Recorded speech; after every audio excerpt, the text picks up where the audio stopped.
আসুন, যেটা আগে কথা হচ্ছিল সে কথা দিয়েই আসি। পরম দয়াল বসে আছেন দেওঘরের পার্লারে। 1948 সাল সন্ধেবেলা, এপ্রিল মাসের 18 তারিখ। এক ভক্ত প্রশ্ন করছেন ঠাকুরকে, ঠাকুর, মানুষের জীবনের উদ্দেশ্য কি? একটা ভক্ত, তার জীবনের প্রকৃত উদ্দেশ্য কি হওয়া উচিত? ঠাকুর তার উত্তরে বললেন, ভক্ত যে, তার জীবনের একমাত্র উদ্দেশ্য হলো ইষ্টকে খুশি করা, তার স্বার্থ ও প্রতিষ্ঠা বজায় রেখে চলা, নিজের ও অপরের অমঙ্গলের পথ সংকীর্ণ করে মঙ্গলের পথ প্রশস্ত করে চলা। এই বুদ্ধি যাকে পেয়ে বসে, অহংকার, অভিমান বা আক্রোশের কাছে সে কখনো আত্মসমর্পণ করে না। তাহলে তিনি কি বললেন? এই কথাটি লিপিবদ্ধ আছে আলোচনা প্রসঙ্গের 11তম খণ্ডে। তিনি বললেন, ভক্ত যে তার জীবনের উদ্দেশ্য, জীবনের একমাত্র উদ্দেশ্য হলো ইষ্টকে খুশি করা। তো আসুন, আমরা অনেক সময় না জেনেও ইষ্টকে কেমন করে অখুশি করি, আর আমরা নিজেদের দুঃখকে ডেকে আনি। আজকের সেই বিষয়ের উপরে একটু আলোকপাত করতে চাই। পরমদয়াল বলছেন, জানা যত কানা তোমার, অসহায় তুমি তত, ভ্রান্তি ভরা আচার ব্যবহার বিধ্বস্তি আনে শত। এই যে আমাদের মনুষ্য জীবনে, বিশেষত আমি আজকের আসি সৎসঙ্গীদের জীবনেও বহু বিধ্বস্তি নেমে আসে। তার কারণ যে আমরা জেনে ভুল করি তা নয়। তিনি বলছেন, তুমি না জেনেও ভুল করতে পারো, আর সেই জেনে ভুল করো আর না জেনেই ভুল করো, সেই ভুলের কর্মফল হিসাবে আমাদের জীবনে বিধ্বস্তি নেমে আসে। আসুন, আমি আজকে প্রথমে সত্যানুসরণ একটি কথা দিয়ে শুরু করি। তিনি বলছেন, নিশ্চয়ই যেন করাই পাওয়ার জন্য। আমরা এটা সবাই জানি যে করার মধ্য দিয়ে পাওয়া। এই করাটা কেমন হবে সেটা নিয়ে তিনি তারপরে বললেন, করাটা যখন চাওয়াকে অনুসরণ করে, তার কৃতার্থতা তখনই সম্মুখে দাঁড়ায়। মানুষের আকাঙ্ক্ষিত মঙ্গল তার অভ্যস্ত সংস্কারে অন্তরালে থাকে, আর মঙ্গলদাতা তখনই দণ্ডিত হন যখন দেওয়া মঙ্গলটা অভ্যস্ত সংস্কারের সঙ্গে বিরোধ উপস্থিত হয়। দেখুন, আমরা এই যে প্রত্যেকে ইষ্টভীতি করছি, সস্তনী করছি, যজন যাজন করছি, বর্তমানে পরম পূজ্য পাদ আচার্যদেব পরম পূজনীয় অবিন্দাদার নির্দেশে ডিপি তথা দীক্ষাপত্রের কাজ করছি। এগুলো সবই কি করে? আমার জীবনে মঙ্গল আনে। তো আমি যে মঙ্গল চাই তার জন্য তো এগুলো করছি। কিন্তু মুশকিল হচ্ছে, ঠাকুর কি বললেন, মানুষের আকাঙ্ক্ষিত মঙ্গল তার অভ্যস্ত সংস্কারে অন্তরালে থাকে। আমরা একদিকে এগুলোই করছি, যজন করছি, যাজন করছি, ইষ্টবিধি করছি, সস্তনী করছি, সদাচার পালন করছি, কিন্তু তার সঙ্গে সঙ্গে অভ্যস্ত সংস্কারগুলো ছাড়তে পারছি না। তিনি বললেন, বহুর সেবায় দিন খোয়ালি, চলল জীবন বেমালুম, এক স্বার্থী না হওয়াতে জীবন শুধু হলো জুলুম। আমি দেখেছি বহু সৎসঙ্গী মানুষ বিভিন্ন অভ্যস্ত সংস্কার, কেন বলছি, গতকাল থেকে নবরাতন শুরু হয়েছে। অনেক হিন্দি ভাষাভাষী মানুষ সৎসঙ্গীরাও নবরাতন পালন করছেন। আবার নট অনলি নবরাতন সংস্কার, ধরুন আমি বলছি অম্বুবাচী বলে একটা সংস্কার হয়, কেউ একাদশী পালন করে, কেউ অমাবস্যা পালন করে, এরকম বহু রকম বিভিন্ন অভ্যস্ত সংস্কার। কেউ ধরুন দশহরার দিন কি বলে মনসা পূজা পালন করে, কেন না তার পূর্বপুরুষ এই অভ্যস্ত সংস্কার করে এসছে, বাড়ির লোকেরা এগুলো করে এসছে। তো এই যে প্রথমটা কথা হলো, একমাত্র উদ্দেশ্য তাকে খুশি করা, তিনি খুশি হচ্ছেন কিনা, আর আমার কি ক্ষতি হচ্ছে কি লাভ হচ্ছে আমরা দেখছি না, আমরা করে যাচ্ছি। পরমপিতা বলছেন, একমাত্র পরম পুরুষের সংস্কার ছাড়া যা কিছু সবই বন্ধন। এগুলো আমাদের কেমন করে দুঃখে বেঁধে রাখে। আসুন তারই একটি ঘটনা বলি। এই যে ঠাকুর বললেন মানুষের আকাঙ্ক্ষিত মঙ্গল তার অভ্যস্ত সংস্কারের অন্তরালে থাকে। আপনি একটা অভ্যস্ত সংস্কার যখনই পালন করছেন তার একটা কর্মফল আছে। আবার আপনি যখন যজন যাজন ইষ্টবিধি করছেন তার একটা কর্মফল আছে। এই অভ্যস্ত সংস্কারের কর্মফল কি করে, আমাদের কাছে এই পরম পুরুষের যে সংস্কার, ইষ্টভীতি, সস্তেনী, যজন যাজন, এইগুলোর ফলকে আমার কাছে আসতে দেয় না, আমাদের কাছে আসতে দেয় না। তিনি নিজেই বলছেন আড়ালে থাকে। অন্তরালে থাকে মানে আড়ালে থাকে। ভাবুন, একটা উদাহরণ আমি বলি, যে আপনার সামনে একটা 5.5 ফুট 6 ফুট মানুষ দাঁড়িয়ে আছে, তার ঠিক পিছনে একটি 3.5 ফুট 4 ফুটের মানুষ, কোনো বাচ্চা হতে পারে বা কম হাইটের মানুষ হতে পারে, দাঁড়িয়ে আছে। আপনি কি সেই পিছনের কম উচ্চতার মানুষটিকে দেখতে পাবেন? কখনোই দেখতে পাবেন না। ঠিক তেমনি আমরা ইষ্টকর্মের মধ্য দিয়ে, সে দীক্ষাপত্র সমীক্ষার কাজ করি, যজন করি, যাজন করি, ইষ্টভীতি যাই করছি, তিনি যে মঙ্গলটা দিচ্ছেন, এই যে তিনি বলছেন যখনই দেওয়া মঙ্গলটার অভ্যস্ত সংস্কারের সঙ্গে বিরোধ উপস্থিত হয়, দেওয়া মঙ্গলটা দিচ্ছে কে?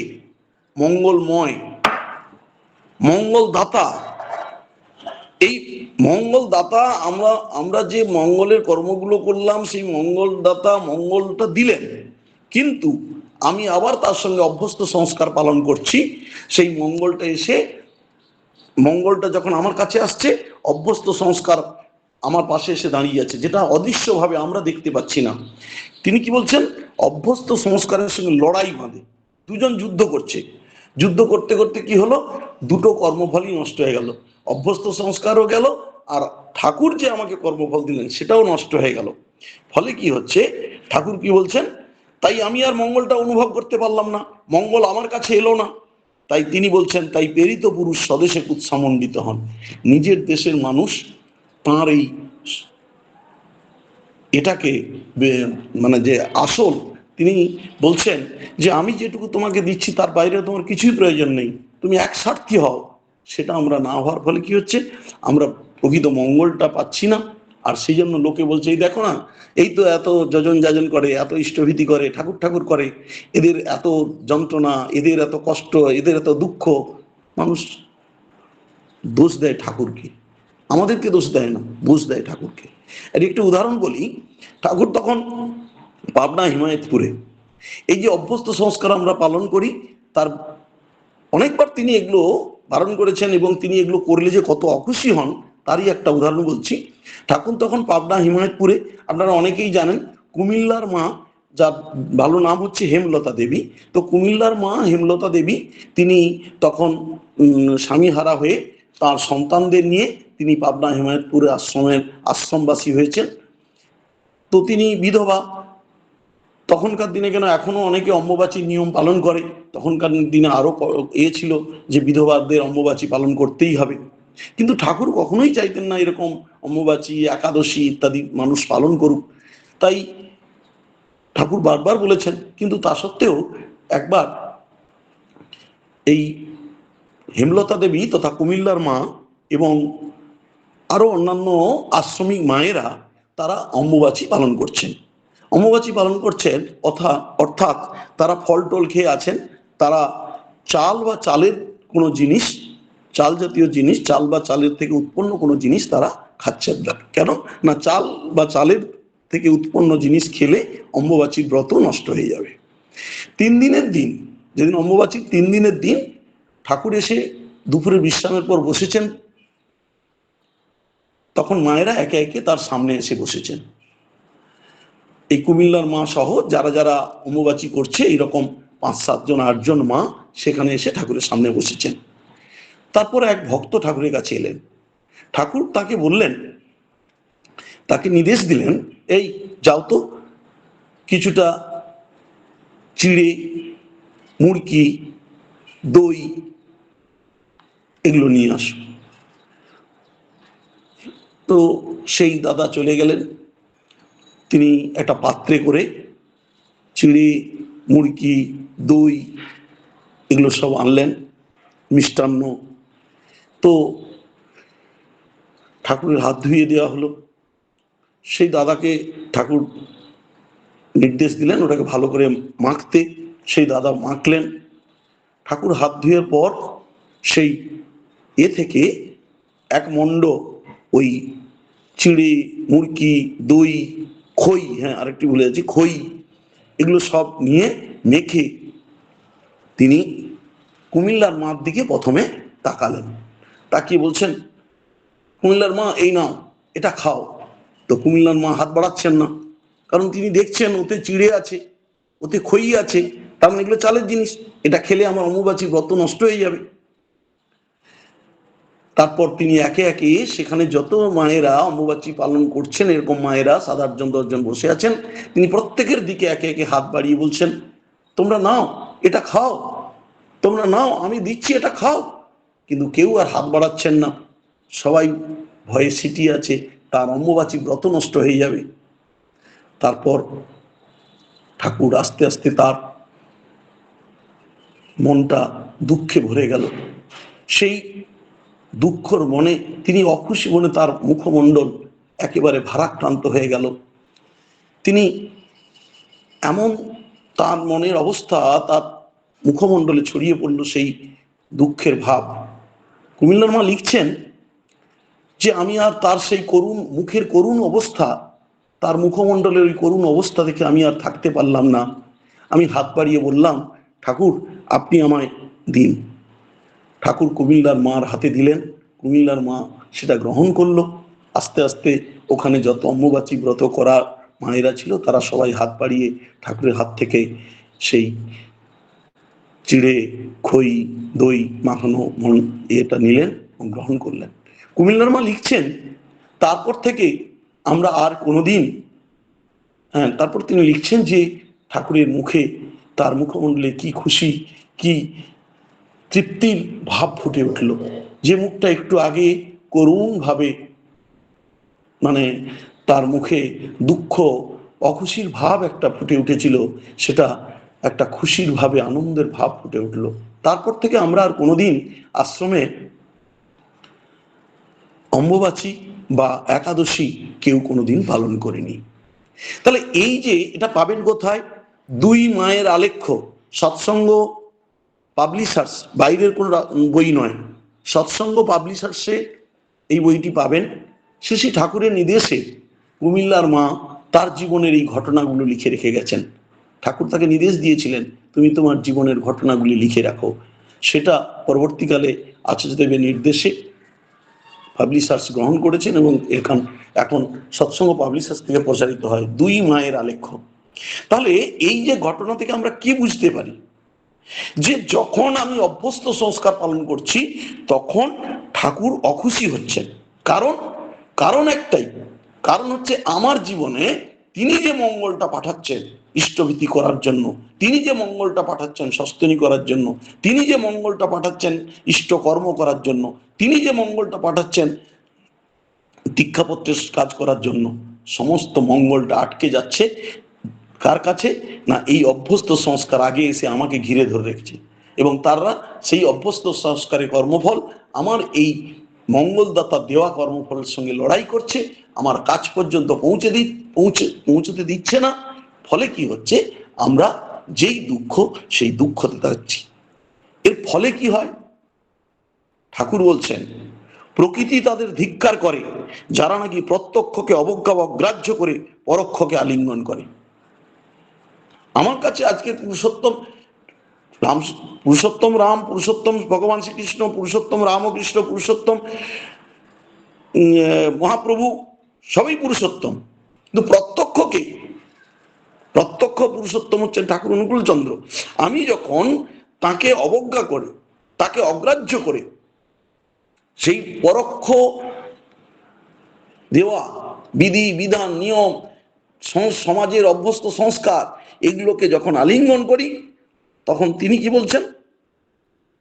পরোক্ষ যার প্রত্যক্ষকে রঞ্জিত লাঞ্ছিত করে তারাই ফাঁকির অধিকারী হয়। আমরা কি কেউ ফাঁকির অধিকারী হতে চাই? এই যে তিনি বললেন প্রকৃতি তাদের ধিক্কার করে, প্রকৃতির ধিক্কার কি? দেখবেন এই যে একটা ঝড় হয়, বন্যা হয়, ভূমিকম্প হয়, অ্যাক্সিডেন্ট, একটা ট্রেন অ্যাক্সিডেন্ট, মহামারী হয়, এগুলো হচ্ছে প্রকৃতির ধিক্কার। যখন একটা বন্যা হয় দেখবেন সব মানুষ মারা যায় না, তার মধ্যে অনেকেই পৃথিবী থেকে চলে যায়। ভূমিকম্প হয়, সবাই মারা যায় না, অনেকেই পৃথিবী থেকে চলে যায়। এগুলোই হচ্ছে প্রকৃতির ধিক্কার। আমরা তো কেউ প্রকৃতির ধিক্কার পেতে চাই না।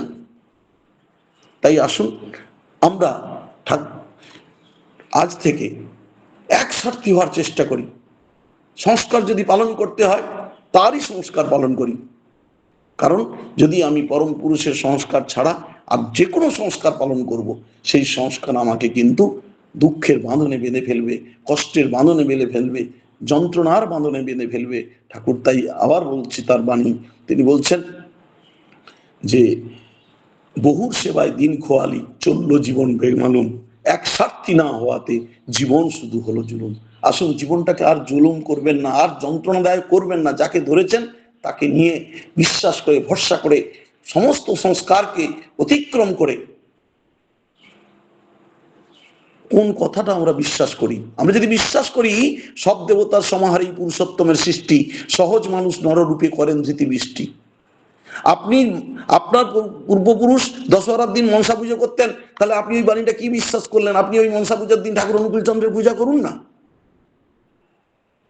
সেদিন একটা সৎসঙ্গ দিন না। সৎসঙ্গ মানে কি? ঠাকুর অনুকূল চন্দ্রের পূজা।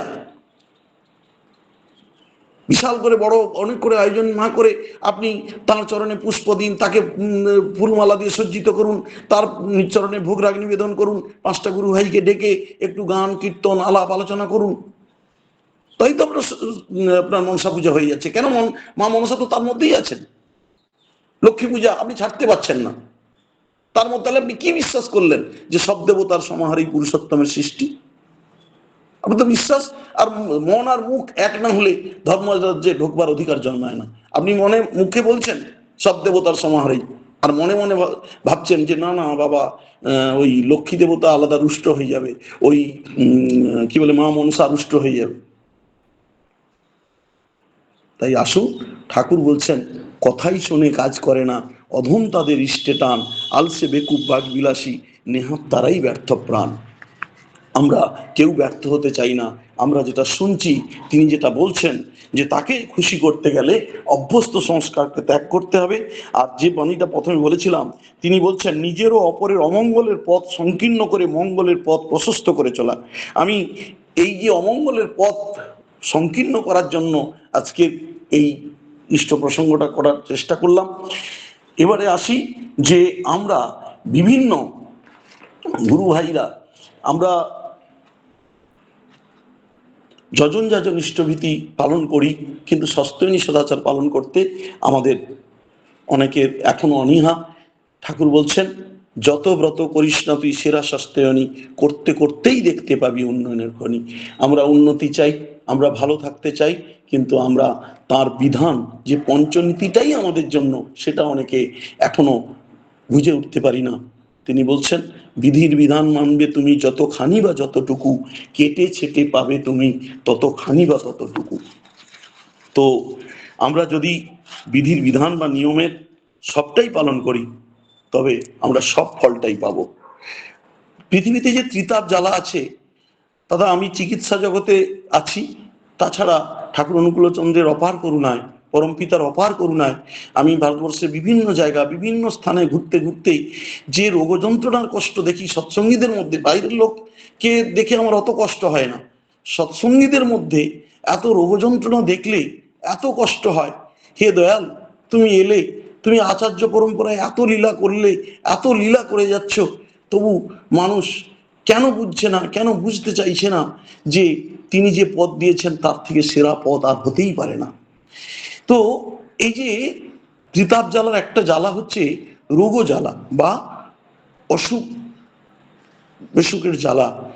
তো ঠাকুর বলছেন, আমরা যদি স্বাস্থ্য সদাচার সূত্রের 8 নম্বর বাণী দেখি, তিনি বলছেন রোগে পড়ে আরোগ্য হওয়ার চাইতে প্রতিশোধ ঢের ভালো। রোগ যাতে না হয় তাই করা ভালো।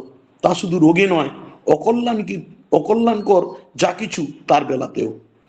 তো তিনি বারবার এই প্রতিষেধ ঢের ভালো, অর্থাৎ আমরা যেটা মেডিকেল সায়েন্সে বলি prevention is better then cure. প্রতিরোধ করা, প্রতিষেধক গ্রহণ করা।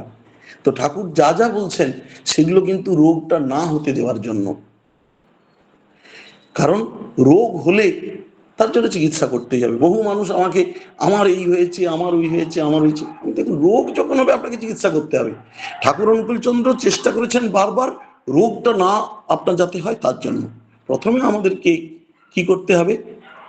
ঠাকুর বলছেন নিষ্ঠা সহ নাম পুরায় মনস্কাম। আমাকে নাম করতে হবে বেশি করে। আমি সুস্থ থাকতে চাইছি, আর প্রথম সুস্থ থাকার প্রতিষেধক হচ্ছে নাম। আমাকে নামটা বেশি করে করতে হবে। তারপরে তিনি কি বলছেন? সুস্থ থাকার আচরণ সদাচার, অর্থাৎ যে যে আচরণগুলো করলে আমি সুস্থ থাকতে পারি সেই আচরণগুলো করতে হবে। এই যে আমাদের শরীর, ঠাকুর বলছেন শিবিগৃহের মন্দির ভেবে যত্ন করিস শরীরটাকে, সহনপটু সুস্থ রাখিস বিধি মাফিক পালিশ থাকে। আমাদের যে শরীর, এর যত্ন নিতে হবে। শরীর একটা অর্গেন দিয়ে তৈরি নয়, বহু অর্গেন দিয়ে তৈরি। সেই বহু অর্গেনগুলোকে আলাদা আলাদা করে তিনি যত্ন নেওয়ার কথা বলেছেন। সেই আলাদা আলাদা করে যত্ন নিতে হবে। কিন্তু প্রথম যত্ন যেটা নিতে হবে সেটা হচ্ছে, তিনি বলছেন আমিষে বিধান উত্তেজিত অযথা হয় জর্জরিত। আমিষ খাদ্য পরিত্যাগ করতে হবে। এক একটি মানুষ প্রচুর ইষ্টকর্ম করে, অথচ এত মানে অসুখ বিসুখে। আমি গত কয়েকদিন আগে শ্রদ্ধা এক দাদার বাড়িতে গেছিলাম, তিনি খুব ইষ্টপ্রাণ, বাড়ির মাও ইষ্টপ্রাণ, এবং তিনি মাঝে মাঝে তিনি আমাকে দয়া করে প্রভুর চরণে মানুষ যুক্ত করার জন্য ডাকেন। তো আমি 3-4 দিন আগে গেছিলাম, তিনি একজন মানুষকে যাজন করেছিলেন। তারপর কোথায় কোথায় জানলাম তিনি তার কিডনিতে সিস্ট হয়েছে। কয়েকদিন আগে আমারও একটা পেশেন্ট এসেছিল, বোধহয় 7-8খানা রোগ, তার মধ্যে কিডনিতে সিস্ট, ফ্যাটি লিভার, তারপরে হেপাটোমেগালি লিভারটা বড় হয়ে যাওয়া, আরো বহু রকম, ইউএসজিতে বহু রকম রোগের সৃষ্টি। এই যে রোগগুলো, ঠাকুর বলছেন অমধাতু মানেই হচ্ছে রোগ, আমিষ খেলেই রোগের সৃষ্টি হয়। তাই দয়া করে যারা এখনো, আমি আপনাদের সস্তনী না নেন না নেবেন, দয়া করে এখনো যারা আমিষ খান এখানে শুনছেন, তাদের প্রত্যেককে করজোড়ে বলছি, সেই অতীতের কথা তোমাকে বোধিবে যে গোকুলে বাড়িছে সে। আপনি যেদিন মাছ খাচ্ছেন, যেদিন মাংস খাচ্ছেন, যেদিন ডিম খাচ্ছেন, সেদিন একটা করে রোগ তৈরি হচ্ছে। এই যে কিডনিতে সিস্ট, আমি 100% গ্যারেন্টি দিয়ে বলছি, একটি মানুষ জন্ম নিরামিষাশী হলে তার জীবনে কোনোদিন কিডনিতে সিস্ট হতে পারে না, কোনোদিন হতে পারে না। এই যে আমিষ খাদ্য খাই যখন, সেই খাদ্যগুলো ঘুরছে ঘুরছে ঘুরতে ঘুরতে কোথায় গিয়ে রোগ সৃষ্টি করবে? যে অর্গানে গিয়ে ধাক্কা মেরে থেকে যাবে সেই অর্গানে রোগ সৃষ্টি করবে। আমার হার্টের মধ্যে গিয়ে যদি সে করে, হার্টের মধ্যে রোগ সৃষ্টি করে, ব্রেনের মধ্যে করতে পারে, লাংসের মধ্যে করতে পারে, কিডনির মধ্যে করতে পারে। তাই এই কঠিন রোগগুলো যখন আমি যন্ত্রণাগ্রস্ত হই, যখন পরীক্ষা নিরীক্ষা হয়, তখন আমার সামনে আসে। কিন্তু দয়া করে আপনারা প্রথম, এই যে তিনি বলছেন আমিষে বিধান উত্তেজিত অযথা হয় যত, এই এটা খাদ্যটা, আমিষ খাদ্যটা, বিশেষ করে মাছ, মাংস, ডিম, পেঁয়াজ, রসুন, এগুলো আমাদের অর্গানগুলোকে জর্জরিত করে দিচ্ছে, রোগগ্রস্ত করে দিচ্ছে। আপনি যতই তার নাম ধ্যান করুন, একটি ঘর যেমন একটি মা ঝাঁট দিলে পরিষ্কার লাগে, আবার তার অন্য কোনো সদস্য যদি জুতো পায়ে নোংরা নিয়ে চলে আর ধুলো বালি ফেলে দেয়, তাহলে ঘরটা যেমন পরিষ্কার দেখা যায় না, ঘরটা যতই ঝাঁট দিক মা অপরিষ্কারই দেখা যায়। ঠিক তেমনি আপনি যতই দীক্ষাপত্রের কাজ করুন, আপনি যতই নাম ধ্যান করুন, আপনি যতই ইষ্টভীতি বৃদ্ধি করুন, কিন্তু আপনি যদি নিরামিষ খাবার না খান, আপনার প্রতি মুহূর্তে কিন্তু একটা করে রোগ তৈরি হচ্ছে। তাই আমরা প্রথম যে সদাচারটা পালন করব সেটা হচ্ছে আমরা নিরামিষ খাবো। এবারে এক একটা অর্গান নিয়ে একটু আসি। প্রথমে কিডনির কথাতে আসি। এই কারণ এই এমন একটা অর্গান যেটা একবার নষ্ট হয়ে গেলে আর কোনো কিছু করা যায় না, হয় ট্রান্সফার করতে হয়, প্রথম কিছুদিন ডায়ালিসিস হয়, তারপরে মৃত্যু মুখে পতিত হয়। আমি যে বাড়িতে গেছিলাম সেই বাড়ি শুনলাম তাদের এক রিলেটিভ কোনো এক জায়গায় ঠাকুরের শ্রীমন্দির তৈরিতে বিশেষ ভাবে অংশগ্রহণ করেছেন, অনেক ইষ্টকর্ম করেছেন।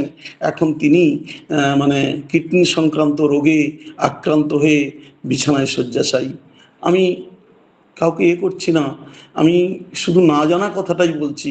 আমি আবারও বলছি দাদা, আপনারা আমার অপরাধ নেবেন না। ঠাকুর বলছেন, জানা যত কানা তোমার, অসহায় তুমি তত।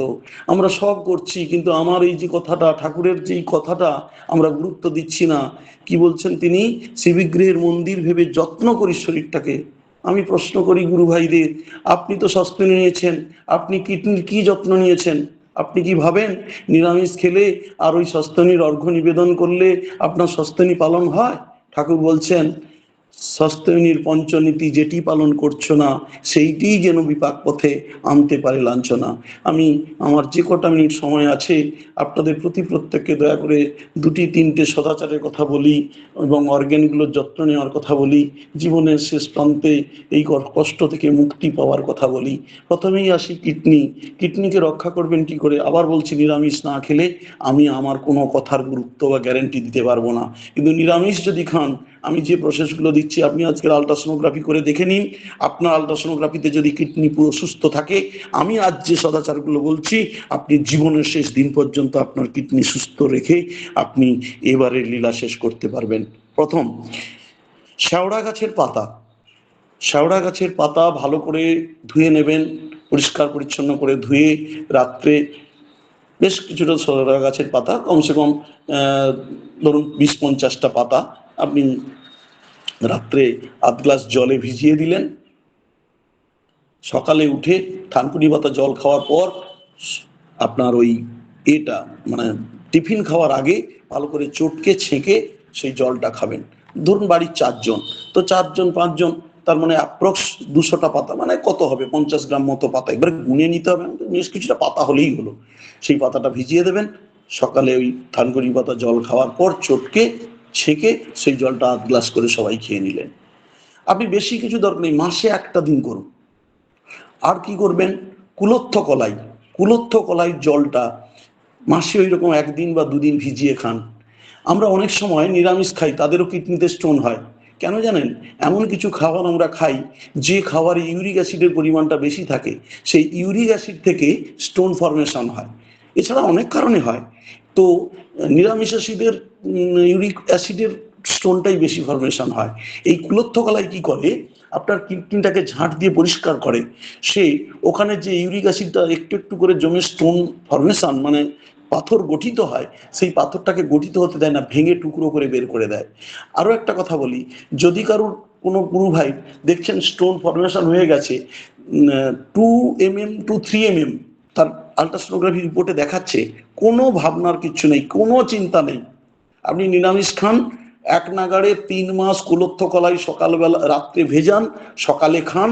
3 মাসের মধ্যে ওই 2 mm বা 3 mm কোনো মেডিসিন দরকার নেই, ওকে একলা ভেঙে টুকরো করে বের করে দেবে। আর আপনি যদি ওই যে বললাম মাসে 1 দিন 2 দিন খেতে পারেন। অনেক বাবা মারা বলে ছেলে মেয়েকে ভালোবাসি, অনেক স্ত্রী বলে স্বামীকে ভালোবাসি। আমি আমার ঠাকুরের থেকে জেনেছি, ভালোবাসি মানে ভালোতে বাস করা। যদি আপনি প্রকৃত তার ভালো চান, তাহলে আপনি মা, আপনি দাদা, হে দাদা, তোমরা দয়া করে রাত্রে নিজেরা যত খাটো, যত পরিশ্রম করো, রাত্রে দয়া করে এরকম মাসে একটা দিন, মাসে 2টো দিন কুলত্থ কলাই রাত্রে ভিজিয়ে দিন, এবং সেই কুলত্থ কলাইয়ের জলটা সকালে টিফিনের আগে খান। তাহলে আপনার কিডনিটা ড্যামেজের দিকে যাবে না। যে বিষ, যে সার আমরা খাবারের মধ্যে, আপনি নিরামিষ খাচ্ছেন তো কি হয়েছে? আপনার ওই সবজিগুলো জানেন কত বিষ দিয়ে তৈরি হয়, কত সার দিয়ে তৈরি হয়? সেই বিষাক্ত জিনিসগুলো আপনি আমি সবজির মধ্য দিয়ে খাচ্ছি। নিরামিষ খাই তো কি হলো? সেই বিষগুলোকে কাটাতে হবে, বিষগুলোকে সরাতে হবে। ওই সমস্ত বর্জ্য পদার্থকে মানে বের করার একটা মাত্র রাস্তা কিডনি, তাই সমস্ত বর্জ্য পদার্থ ওখানেই পৌঁছয়। তাই ওই ড্রেনটাকে আরো ভালো করে যত্ন নিতে হয়। তাই এই শেওড়া পাতার জল, আমি এমনও বলছি, যদি কখনো কোনো দাদা বা মা দেখেন প্রস্রাবের সঙ্গে অল্প একটু রক্তের ছিটা দেখা দিচ্ছে, এবং মানে এটা একটা কঠিন রোগ, in English which is called haematuria. এই প্রস্রাবে রক্ত মানে কঠিন রোগ, কিডনির একটা বিশেষ অসুবিধার জন্য, তখন পরপর শেওড়া পাতার জলটা 1 মাস খাইয়ে দিন। চিকিৎসা যা করছেন করুন, রিপেয়ার হয়ে যাবে। আর শেষ বলি, যাদের কিডনি মানে অসুস্থ হয়ে পড়েছেন, কিডনি চিকিৎসা চলছে, ডায়ালিসিসের দিকে চলে যাচ্ছে, তারাও উপকার পাবেন।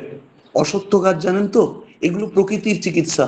আমি আবারও বলছি, রোগ হলে আমি এইগুলো করেই ভালো হয়ে যাব, কি করব তার জন্য নয়, আপনি যাতে রোগগ্রস্ত না হন তার জন্য। অসত্য গাছের পাতা একেবারে নরম পাতাগুলো নয়, আবার একেবারে বৃদ্ধ পাতাগুলো নয়, মাঝারি অসত্য গাছের পাতা ভালো করে ধুয়ে তাকে 4-5টা পাতা দিয়ে ফুটিয়ে সেই যে জলটা, নির্যাসটা, যাকে অসত্য পাতার চা বলতে পারেন।